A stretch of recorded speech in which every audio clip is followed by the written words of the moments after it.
Hi guys, and welcome back. Today I'm going to be going over a kind of a unique case.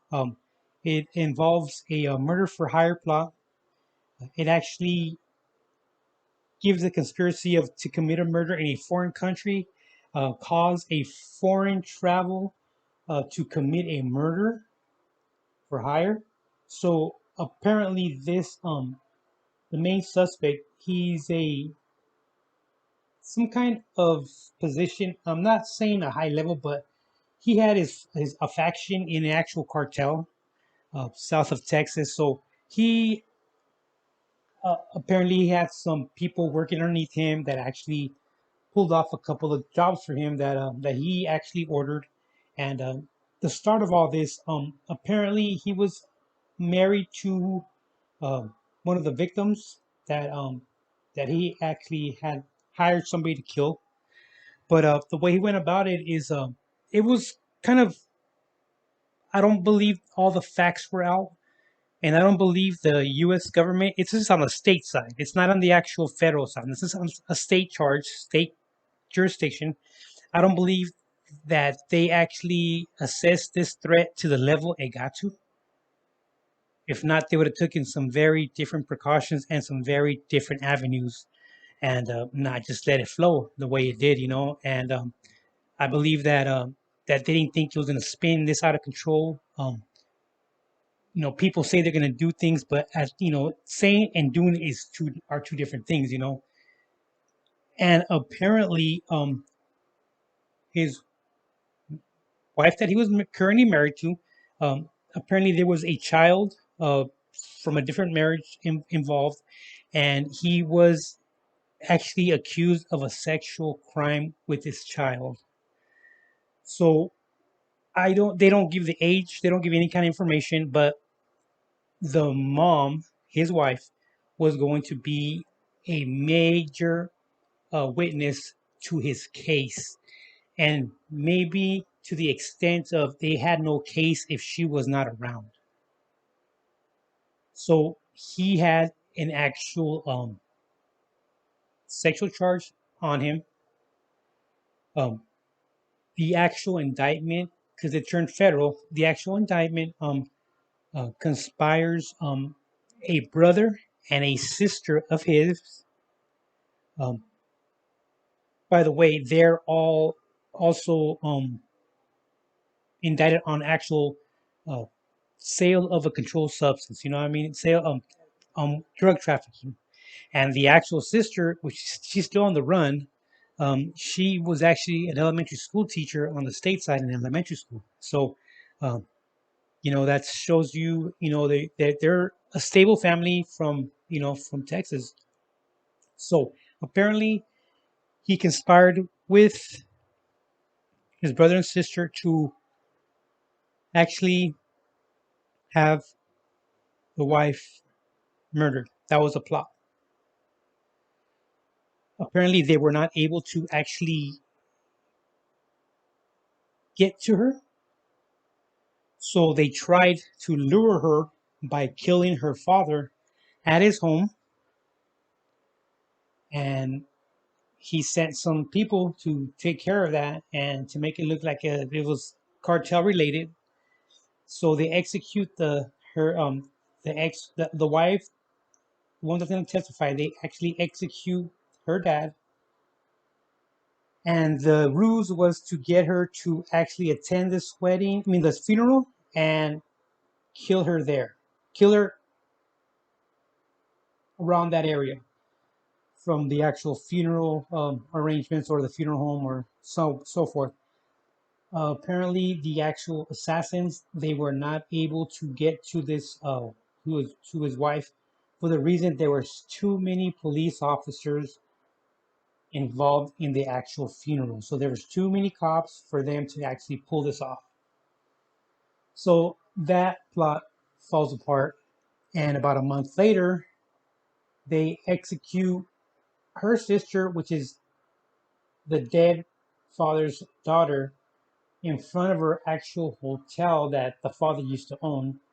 They gun her down, so now the sister's actually dead. Another ruse to get the actual wife down to Mexico to actually conduct this hit. And um, at the actual, I'm pretty sure, I'm not sure if it was actually the beginning or the actual ending of her actual the sister's funeral. The assassins made contact the with the wife's vehicle, and a friend was driving her, a male friend, and they ambushed the vehicle that she was in, killing both of them, her friend and the actual wife. So now that witness is no longer able to testify on behalf of the state. So apparently, the district attorney still had enough evidence to actually um, indict for the fact that how it goes down. You get rid of of actual witness. That testimony of that actual witness, if she actually presented it to a grand jury, will be admissible in court for the fact that you had her killed. That's why she's not able to testify against you. That's how it goes. That's how it breaks down. So you killed your that witness that was going to testify against you, but she already testified in the grand jury under oath. Of course, she's not able to testify. Of course, she's not able to give her testimony on your trial because you had her killed. So therefore, they still had enough evidence to actually prosecute this. A little twist here, though. So now, as they're actually going through the steps of actual how they're going to go about the actual the sexual assault case, because now since it's gone across the borders, murder for hire, it's a federal offense now. So now the feds are involved. So now he's in federal custody.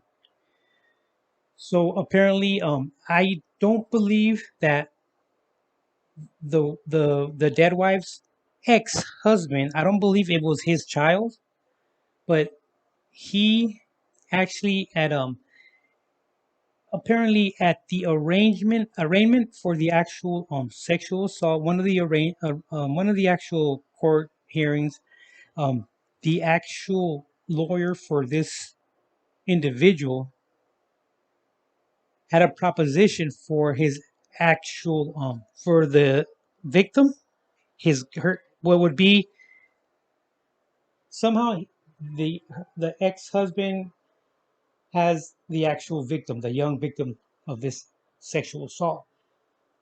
And this this actual murder for hire guy, this actual, the actual one that set these hits out, he sends a message through his lawyer to talk to the ex-husband of the actual murder victim to tell him to drop the actual sexual assault charge, and he will grant her, I guess he still has some kind of guardianship over the little girl.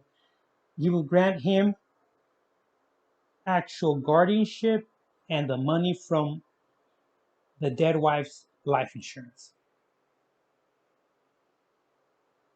What balls, you know what I mean?